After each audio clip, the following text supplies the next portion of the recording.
Hello, my name's Irene and I run a swimming school for people who are phobic of the water.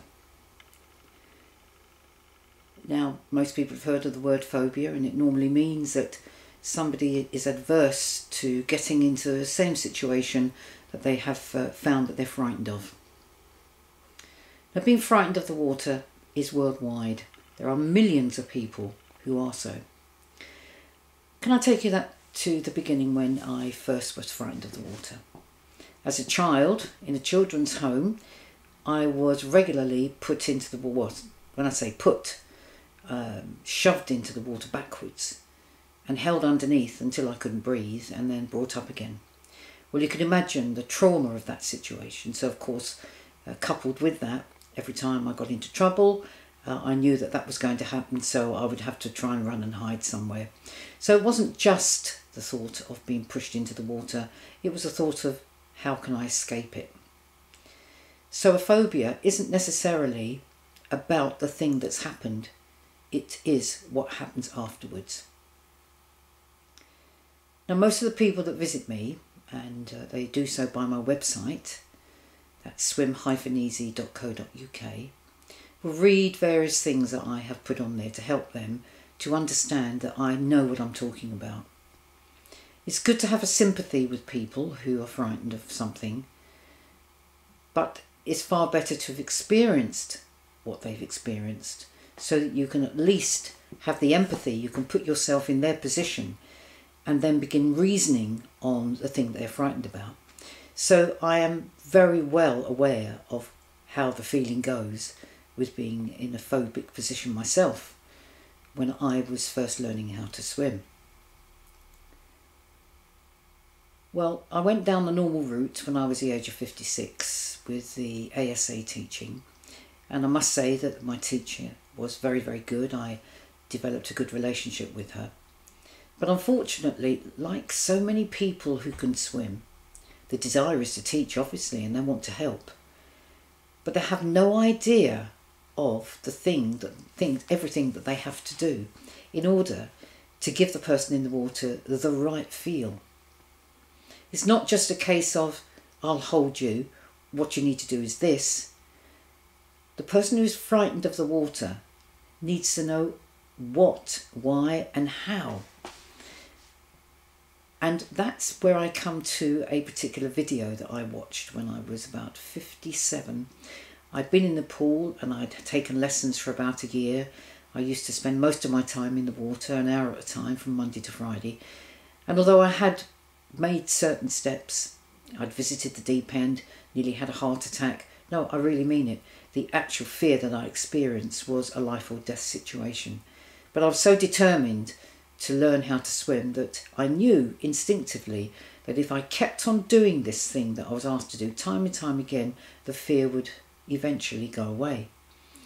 The fear does go away, but you will always have a wholesome fear of the water once you've learned how to swim. So, I was at that situation when I had visited the deep end. I had mastered a few things.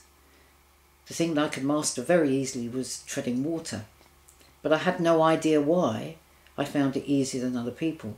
That came a little bit later on when I began to understand that I was absolutely, buoyant. My buoyancy was huge. Now that puts me in a situation of pros and cons.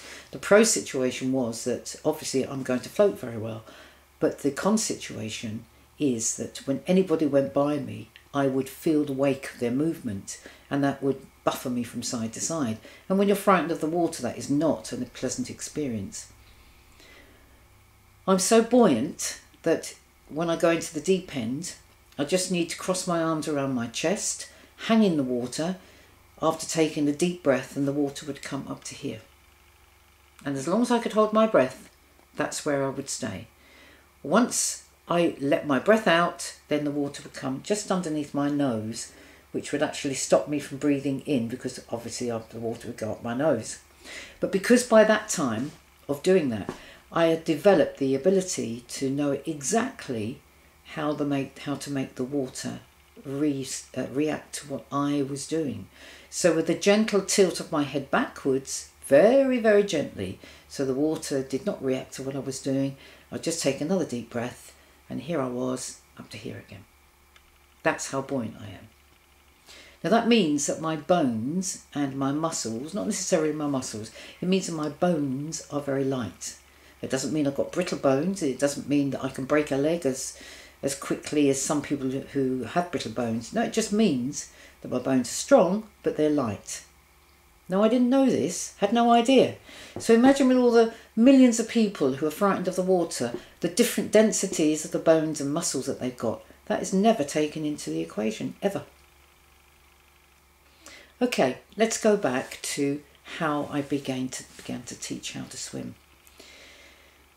So I looked at this video and it taught me how to stretch, how to use the water as a tool. So little by little I was beginning to understand that the water wasn't the enemy, and it wasn't out to get me, it wasn't out to drown me, it was there to support me. And as long as I used the water in an effective way, I can actually use it as a tool. Because do you know, people are looking at this video, maybe focusing on the water is predictable. Yes, it is. How else would anybody who wants to swim in a competitive way learn how to shave off, say, 1,000th of a second? They're using the water as a tool and their body efficiently. They're looking for different ways of being able to give them that little bit of speed. So the water is predictable. Like these big ships that are in the water, how do they stay afloat? How do they stay afloat in shallow water? That's all worked out beforehand. So when you think about your body on the water, now I don't know if you know, but the water per cubic metre weighs 1 tonne. So if you put your body against 1 tonne, then you're going to float, aren't you? Now I'm not going to say it's easy to float, because that depends on certain things within your body. You may have posture issues by sitting down all the time. You may have bent forward doing a certain job hours and hours on end, so that's your posture. So there are certain things that you need to take into consideration about your body. And I hasten to add that if you're sitting down all the time at work, do please take time to get up and stretch, because you don't know the damage that you're doing to your body, fixing it in one position all the time. Okay, so why are the reasons that people get phobic of the water? I'm just going to take one typical reason, which is more or less would affect about 50% of the people that come here to visit me. Their ages range from 7 to 10 years of age, and they're in a school scenario with about, say, 21 children. And there they are in the pool, floats are given, and yes, of course, with one teacher teaching, floats do have to be given, simply because a person cannot look after 21 people at the time. But when the floats are thrown in the water to the children grab hold of the floats, because now they've got to lift their legs off the floor. Are they taught how to use that float? No. The majority of them hang on to it, push down on it, lean on it, which is the wrong way to use a float. If you visit my site, then you will be able to see how easy it is to be able to use a float effectively without having the ability to feel that you're going to drown once you let that float go. So let's go back to the 21 children.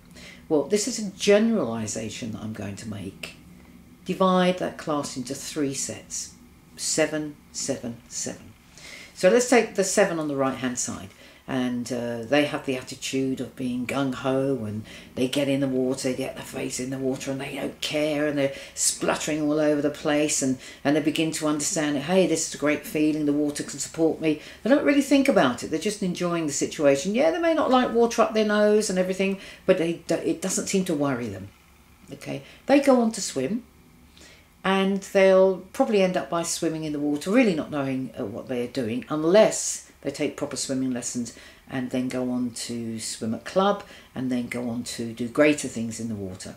But if they don't, they usually end up by smashing their way through the water, having a good time, but using all their energy. And I defy anybody who smashes their way through the water to do more than